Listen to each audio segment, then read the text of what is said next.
Hi everyone and welcome to episode 95 of the Talk is Cheap show. Hope you're all well, healthy and COVID free. Thanks to everyone today for tapping in. We truly appreciate your support. As you can see, we're live here at the AFTV studios here in North London. And I'm pleased to say we have another great show lined up for you today. And we've got here on my left, no big introduction today. Words fail me, you know what I mean? Words fail me. But joining me here to my left, what can I say about this man other than that he's here with us live? He's my co-host, he's my expert analyst. He's here, he's live. Mr. Curtis Shaw TV in the house today. What are you saying, bro? Yeah, all good, man. Happy to be here. Although international break's a little bit boring, isn't it? But we're ploughing through.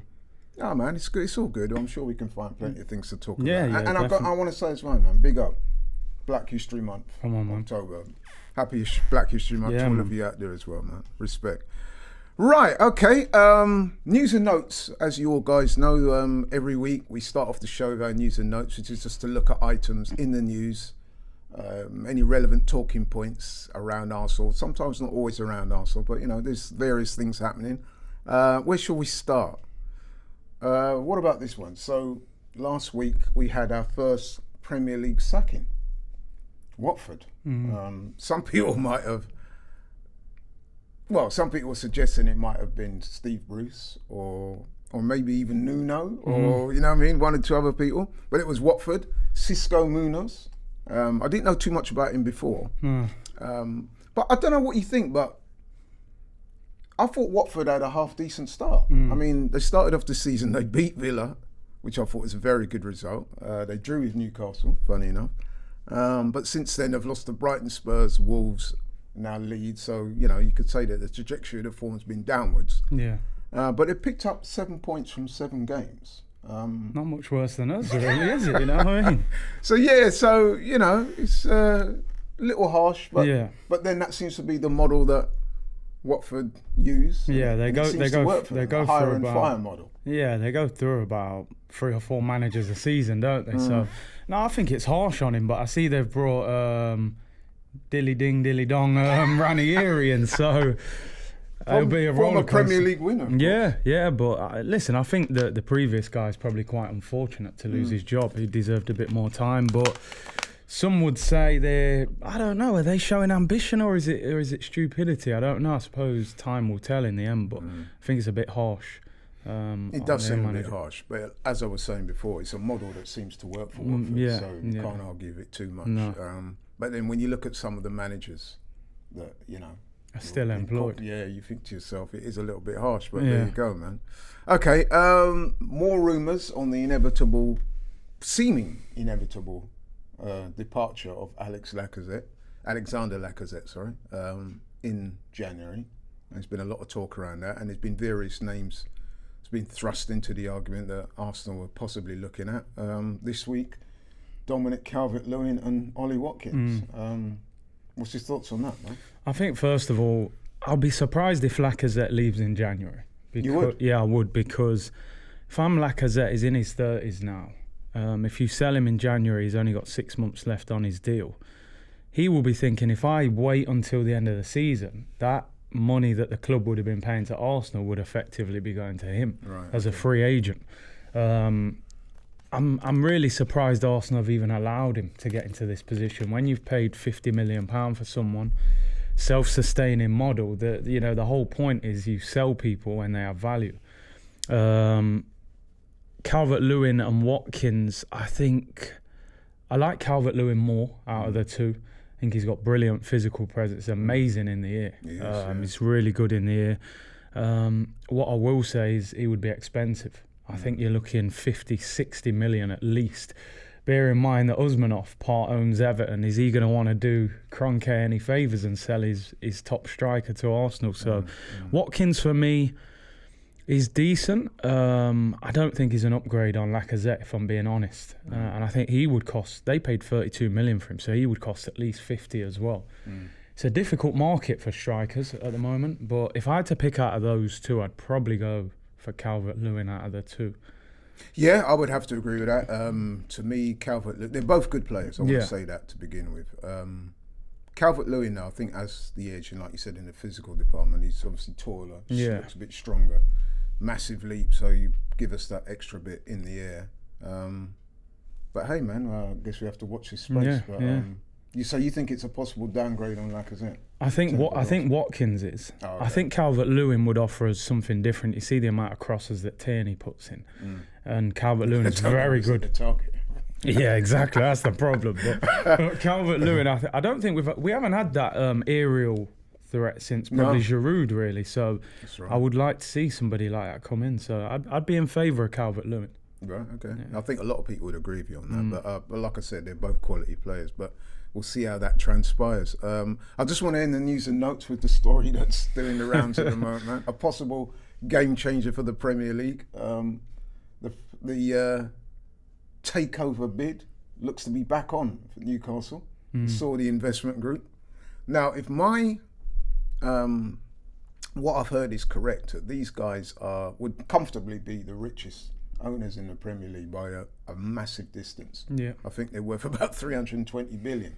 So I think you can say that money would be no object. And as I was saying, this could be a possible game changer for the Premier League, because we all know that having a lot of money, man, we've seen it at City, you've seen it at Chelsea, you've seen various examples of it, man. And if these guys come in, provided they can attract players to the North East, I think, you know what I mean, it will really...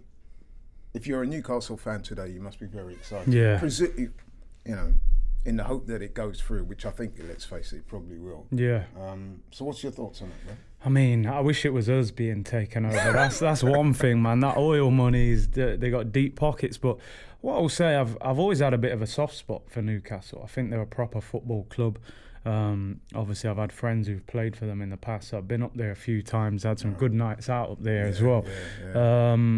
Look, they got a massive fan base, massive, big stadium, 50,000, great atmosphere.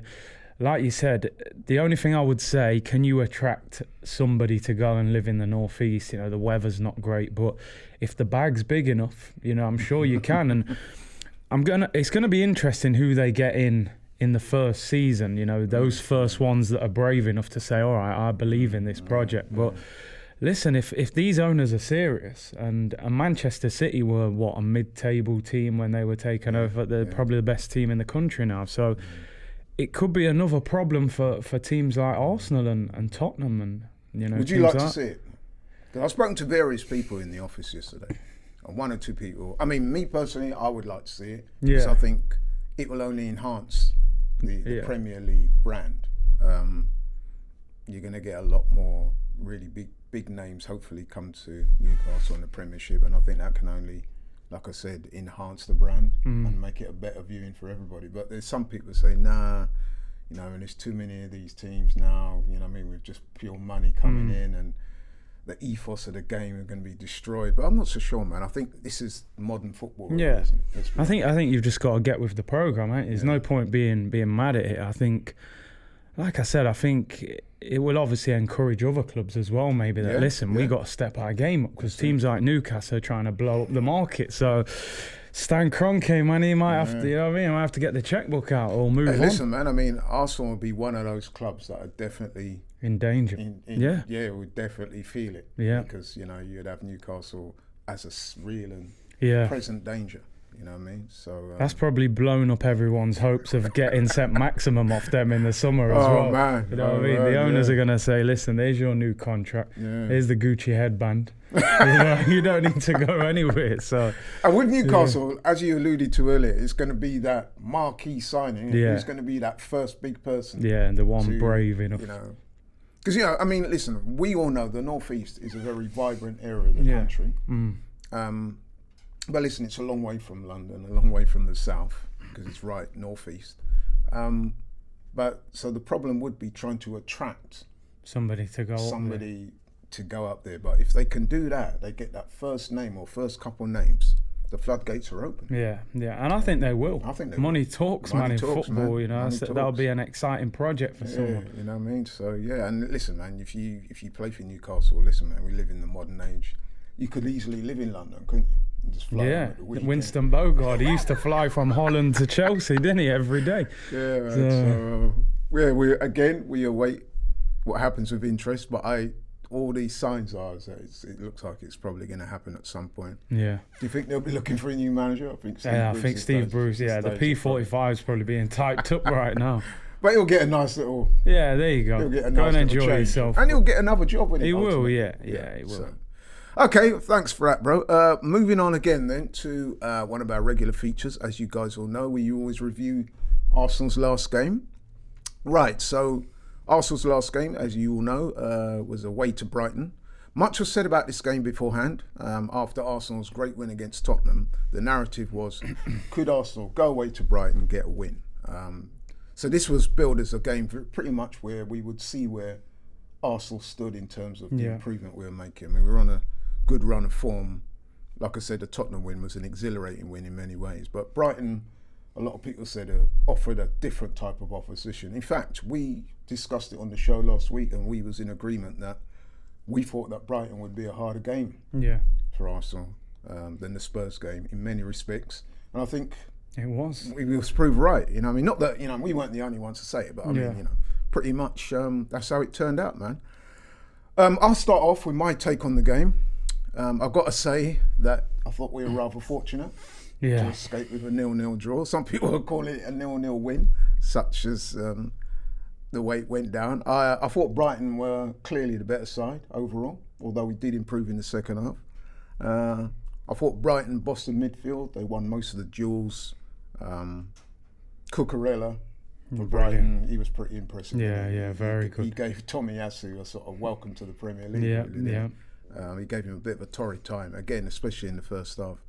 And Arsenal, strangely, had a lot of players that seemed to be off it. Odegaard in particular had a match to forget, really, didn't he? Partey struggled. There's one or two. Tierney didn't play well for me.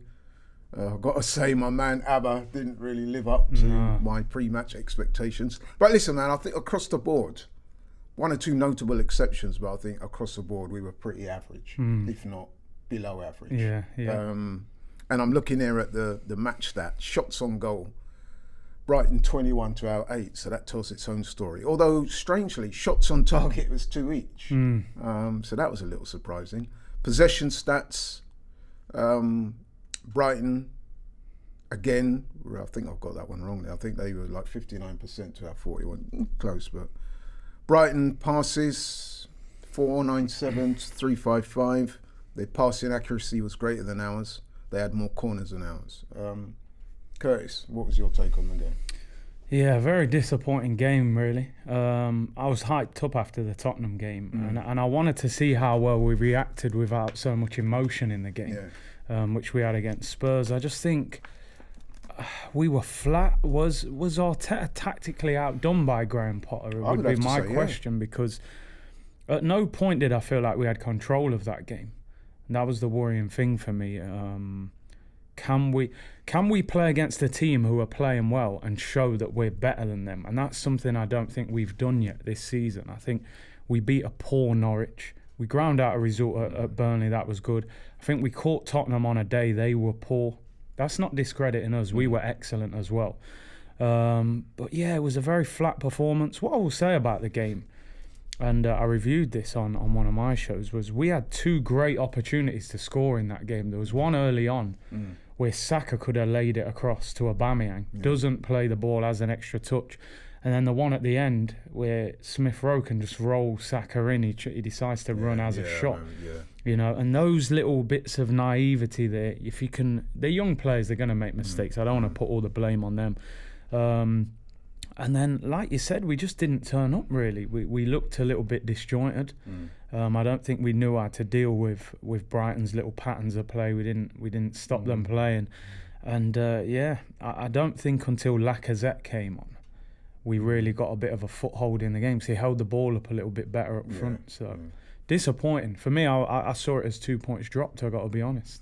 Right, yeah, that's interesting you should say that, because we did say, though, it would be a hard game. Yeah. So it follows, if you say it's going to be a hard game and we get a point, we shouldn't really be too But sometimes you got to win hard games, aren't you? Exactly. And you have to also look at the performance. Like I said when I introduced the show, this was a game that was billed as telling us how far Arsenal had come since that horror show at the start, the losses to Brentford, Chelsea and Man City. Then we went on that 3-game run. So you're looking at this game thinking, right, away to Brighton. Brighton are in form. Can we go there and put in a performance worthy of the name? And I have to say, we didn't quite achieve that. No. And we were losing duels all over the pitch, man, which was disappointing to see. I think we were kind of fortunate, man. Yeah, I did. Although you quite rightly mentioned those 2 very good chances. I mean, listen, goals change games. Yeah. So that effort that you talked about, where if he squares it to a barrier and he puts that in, game changes, don't it? Yeah. But it obviously didn't happen. But I have to say I was a little bit disappointed on the day because we kind of built this game up and everyone was sort of looking very, after the euphoria of the Tottenham game, you're thinking, right, go in there now, do a job on Brighton, and we can honestly say that we're starting to see some green shoots of recovery. But it didn't quite happen, man. Yeah. And like I said, I thought we were fortunate. Is that a view you share? Yeah, I think if you're Graham Potter, you're thinking, how have they not won that game? If they probably had a better striker up there, you know, maybe they take their chances. But listen, I will say on one hand, when you go somewhere and you don't play well, the other team plays well and you get a point, it's not the end of the world. No. I just think a lot of people are saying, all right, we've taken 10 points out of 12, but the reality is we've taken 10 points out of 21. You can't ignore the first 3 defeats. So in my eyes, we're playing catch-up. And like I said, it was one of them games where even though Brighton were dominating, I just thought, can we just nick this 1-0? Just get a scrappy goal, get out of there and win the game. It didn't happen. And I think it leaves a lot of question marks still. You think, have we turned a corner, or was it just, I suppose time will tell moving forward. Yeah. It's interesting you should say that, because that kind of segues nicely into the show title and what I wanted to talk about today. So given all you've said and the way you've ended that, I'm going to ask you, overall, we've played 7 games. We're through to the last 16 of the EFL Cup. We're currently 11th in the Premier League table, behind, you know what I mean, like, we're in the table, we're behind the likes of Chelsea, Liverpool, Man City, Man United, Everton, Brighton, Brentford, Tottenham, West Ham, Villa, you know what I mean? So we're 11th. Given what's transpired in the season, what do you make of it so far? I would say I probably expected a little bit more. Look, the reality is we're not too far off those top teams. It's not like we're 12 points behind. No. We're only a few wins behind. But what I really want to see this season is a style that we can maintain. I feel I can see what Mikel Arteta wants to do, but wanting to do something and doing it is 2 different things. And also, you've got to be consistent with it. We sat here last week, we were singing and dancing. We said that's the best 45 minutes we've seen. A week later, let's be honest, that was a dull performance. It was a boring game for Arsenal fans. And that's what the best teams do. They produce on a consistent basis. It can't just be, oh, you're good, and then you disappear for 2 or 3 weeks. So it's whether we can maintain that standard. And I think the biggest issue I've got with Arsenal at the moment is the lack of goals. 5 goals scored in 7 games, 3 games where we haven't even scored. Aubameyang looks in and out of form. You know, Pepe's now on the bench. Martinelli's come out this week saying he's not happy. I was going to ask you about that. You know what I mean? That not many attacking players are thriving at this club at the moment. The defence looks better, but the attack not so much. So have we sacrificed our attack at the altar of the defence and being a bit more tighter? That's the thing, innit? You always kind of felt with Arsenal over the years we would score goals. Under Wenger, under Emery, even under Arteta when he first came in. So he's then... And this happens a lot with Arsenal, you know. You look at a few years ago when we had like Alexis, Ozil. We bang goals in for fun. Everyone said, oh, we can't defend. And now we've sorted the defence. Now the attack's all over the place. So it's about knitting that together. I think sometimes as fans we're always thinking, go and sign someone, go and bring someone in. I always think as a manager, first deal with what's in your house. Aubameyang and those guys have not just become bad players overnight. No. They may slightly be in decline because of their age, but you know, he proved last week he's still a quality player. Arteta has to find a way to get some fluency into that attack and get goals in there, because goals win games at the end of the day. We need more pace, think sometimes we're a little bit too slow and predictable. Against Tottenham, we were very quick. That's why I think we hurt them. So, but even in the Tottenham game, I mean, I've got to say this. It would be remiss of me, in my view, not to mention it. Even in the second half against Tottenham, we never maintained. Some people would say it was hard to maintain that start that we made. It's such an exhilarating start. We got off to the best possible start. And we were brilliant for those first 45 minutes. But I felt, and I think you did agree with me, didn't you, on last week's show, we did tail off quite noticeably in the second half. And then we get to the Brighton game, and it's almost as if we continued in the vein of the second half of the Tottenham game. But anyway, listen, this weekend we're going into an international break.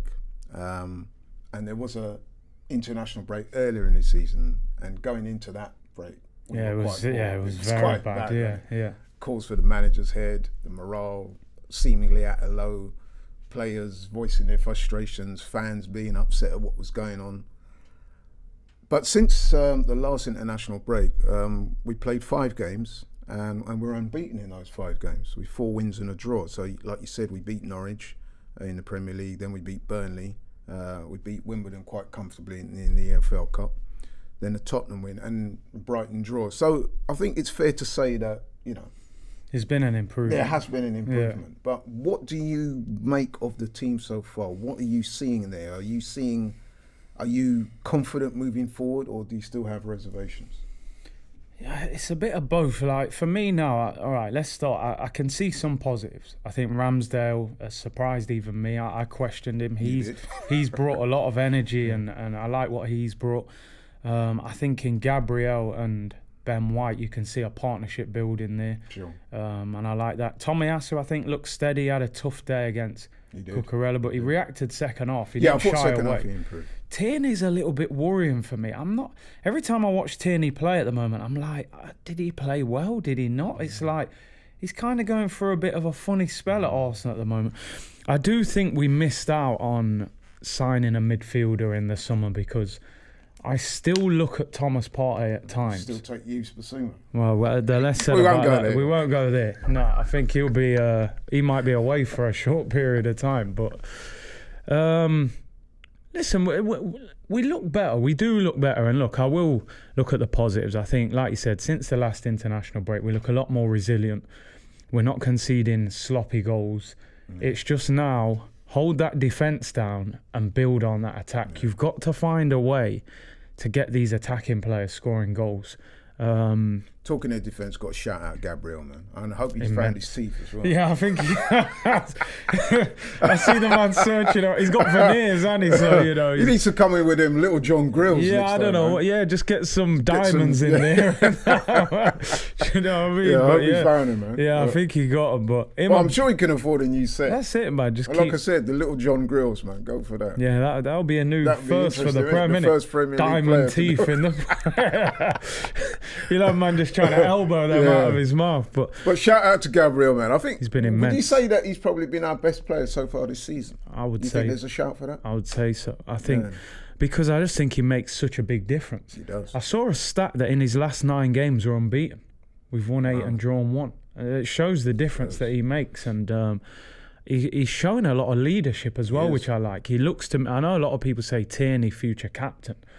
But maybe Gabriel could be a future Arsenal captain. He's looked good, really good. Yeah, I've been impressed, man. Listen, there's definitely positives we're building. I think we could win that EFL Cup, possibly. Yeah. Leeds at home. We said before, Bielsa doesn't really take this competition. And they're not in the best of form, are they? No, so that's a good opportunity to progress. You saw last week that a lot of teams that played in Europe all of a sudden dropped points at the weekend. Leicester were 2-0 up at Palace and drew.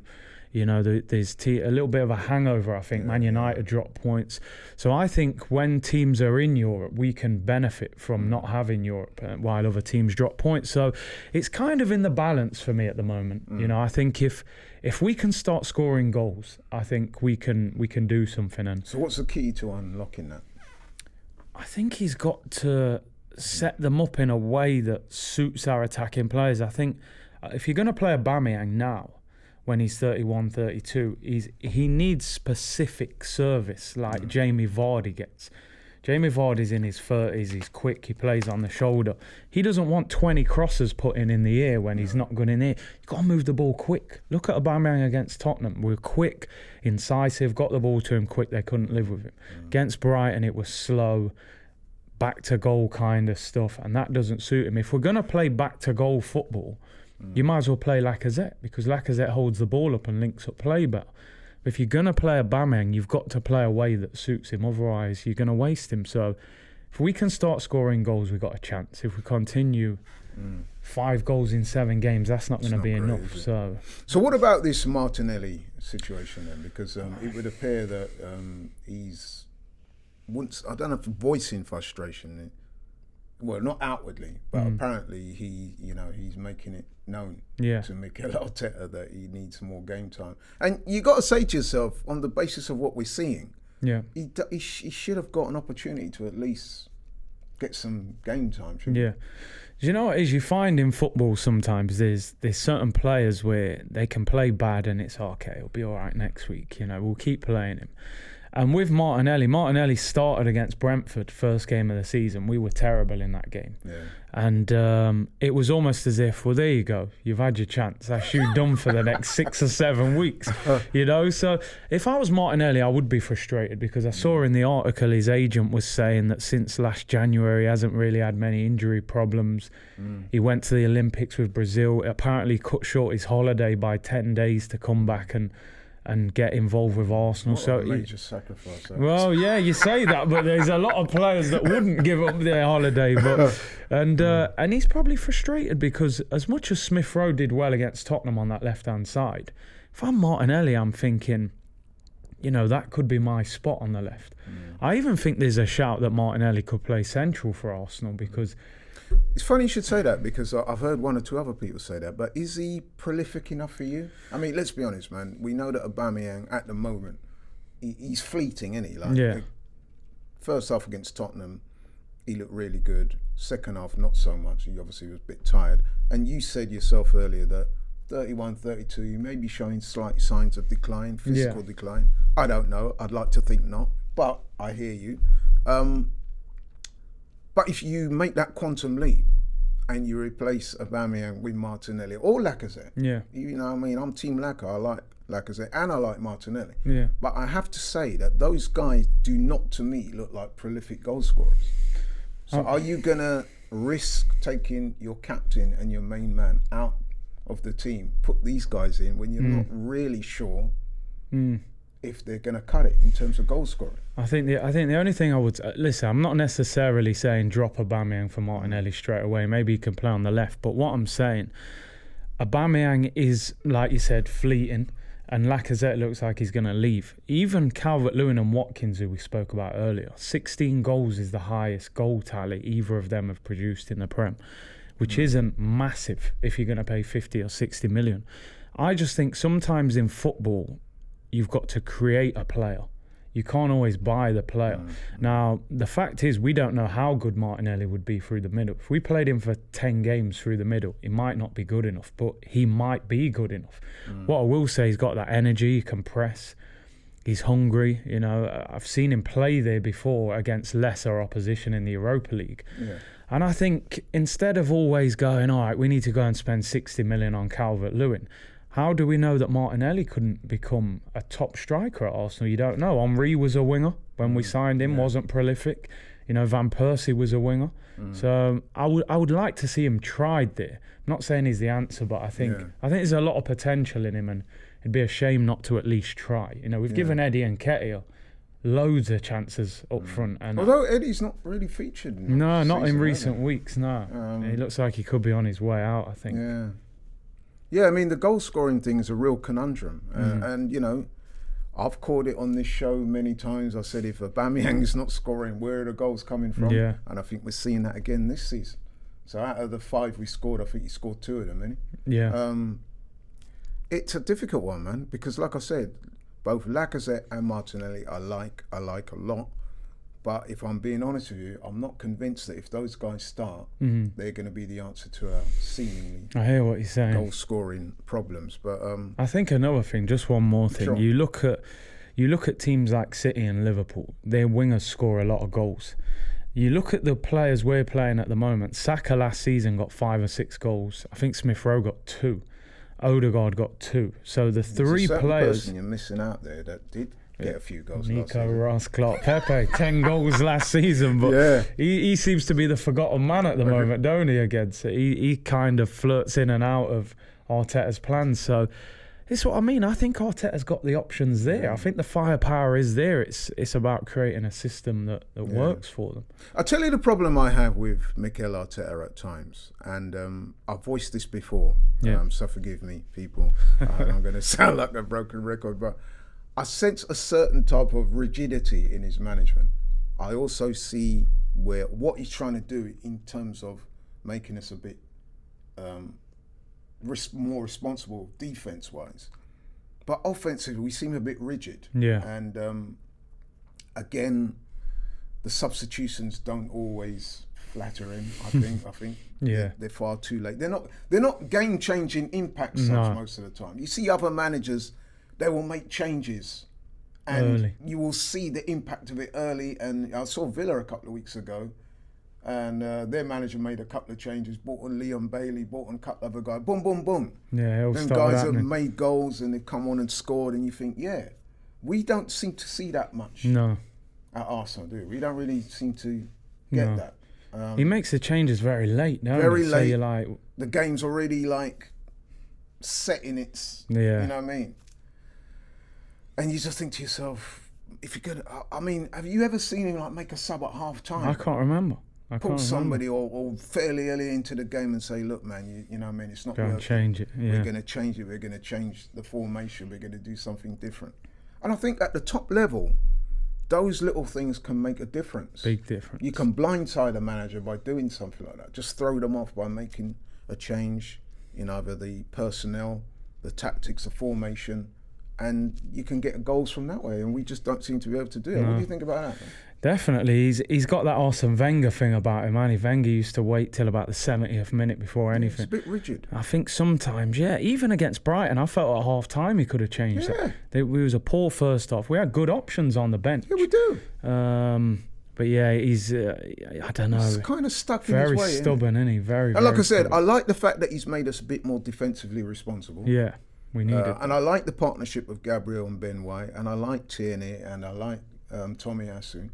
So, I think we're all right there. Midfield, can switch it up a little bit. But I just think that in terms of going forward and trying to create and score goals, I think we're a little bit short at the moment. I think he comes across as the attitude, I don't want to lose, rather than I'm going for the win. Yeah. I think you have to go for victories. You've got to... I looked at that Brighton game as an opportunity. We're riding high on the crest of a wave. They drew 1-1 against Palace. Wasn't a bad result for them. They played over 24 hours later than us. Yeah. I felt like we should have turned up and, really let's face been on their game, sorry to interrupt, but their game was against Palace, which for them hard is like game. A local derby. Yeah. And it was a hard game. And if I remember rightly, I think they scored virtually the last kick of that game. So, that was quite a high... intense game, both physically. I tell you what I'm happy with actually today. You haven't brought up the rain. I saw a lot of people saying it was windy and rain. For those who don't know, Curtis did his live stream, and he invited me on after to comment on the game, and I was speculating that maybe the weather conditions may have contributed to Arsenal not playing that well, and I got absolutely slaughtered by Curtis and Fran for that. But you know what? I'm going to go there again. Do you think it might have played a part? I mean, I was like, Ty, is that you? Like, is Ty in there? Because it has to be said. It was bad. It's the same for both teams, but it was a very horrible day, wasn't it? But they still should be able to deal with it. For me, I think the player that will be affected most by rain is like a goalkeeper, because the way the ball's going to move. But strikers they've played in England for how long? It's not like it's... I mean, Ramsdale did drop that ball. Yeah, he did, didn't he? But then he made up for it with that interception later on. So that was brilliant. But no, I can't give them the weather as an excuse. You know what I mean? No, I wasn't saying per se 100%. It can change the dynamics. But I thought it might have had an effect. But you're not having it. I'm not having it, no. Well, you know more than me. You're a former player, man. But... It just seemed like the whole day was a little bit downcast. Man. Do you know what was funny? The other week when we beat Burnley, Arteta said, "Oh, it was really warm in Burnley." Yeah, and I'm like, "What is it? The Bahamas or something?" Yeah. And then now it's too rainy. He must need it about, I don't know, 15, 16 degrees. Well, maybe winds. that's why Burnley were on their game that day because they're not used to playing in such warm conditions. Yeah, that heat. So Arteta needs perfect weather, I think. Right. Yeah. So, like I said, I mean, it's kind of difficult to gauge where we are right now, really. I am encouraged, though. Yeah, more than I was a month ago, that's for sure. Yeah, certainly after we got slapped up by City. I mean, and going into that international break, there was all sorts of talk about manager going, players not fit enough to wear the shirt and all sorts of stuff. And at least now we're saying we've improved, but maybe we need to, rein it in a little bit because the Brighton game showed that we're not quite there yet. Yeah. Not that I ever said that we were there yet, neither did you, but I mean, there was this growing feeling of optimism that we were getting we were getting there based on the first half of that Tottenham game. And like I said, I had to remind a lot of people that the second half of that game, we weren't that good, although people came back at me and said, but the game was already won, which it's fair. I kind of deferred to that a little bit. I thought, okay, I'll give you that. But then the Brighton game showed, man, that we're still some way off it. So what would you like to see happen in terms of what the manager's going to do in the international break and how we're going to bounce back? Because the game after the international break, I mean, we're going to speak about this next week in more detail, but that's going to be Vieira. That's going to be the Vieira derby, man. He's going to want to beat us, isn't he? He ain't going to have no sentiment as a manager. And then Villa as well, who are good at attacking. Leicester. And I have to say, with Palace, man, I've been watching a few of their games. Obviously, Vieira having taken over, I'm looking at that team a bit more closely. Yeah. And, he's definitely improved. He's changed the money since Hodgson. They're a bit more free-flowing. More attacking, free-flowing. They've got some good young players, man. I like Tariq Mitchell. I like the guy Gallagher. Elise and... and that guy Elise, I've been hearing about him, and I was watching him closely in the game the other day against... who did they play? Who did they play at the weekend? Palace, they... I can't remember who they played. I can't remember his goal, man. But listen, man, they played well. Yeah, Leicester. They drew 2-2. Right, they were 2-0 down as well. They were 2-0 down. They came back. And the thing is, like Zaha, every time, that's it. He always wants to prove you should have signed me instead of. This will be probably Tomiyasu's toughest test, really, because Zaha he's not easy to play against. And like you said, he seems to like playing against Arsenal. Yeah, he's got a point to prove. So. And they're one of those teams, man. They're a young side. They're fit. They're strong. They're quick, and they'll be massively up for that game. It's a London derby. It's a Monday night. Be watched by millions across the world, man. They'll be on point for that game. Vieira will be coming there highly motivated with something to prove. So I'm looking forward to that game. Yeah, definitely. Like I said, we'll talk about that in more detail. But man, that is a game again. That's going to tell us where we are. Yeah, it will get a massive reception, Vieira, won't he? I think the fans will really welcome. Still don't understand why he hasn't got a statue.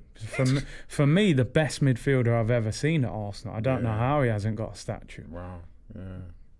It's a good point. Maybe could be a show for a future show. Yeah. But listen, man, we're coming to the end of the show now. Yes.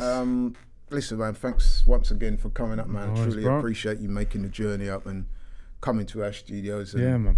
benefiting us all with your knowledge and expertise. You gonna catch up with the international football this week? There's a bit. I think you must be looking forward to England and that's a huge game, eh? I'm hearing though that if we win our 2 games in the international break, we're pretty much qualified already. Yeah.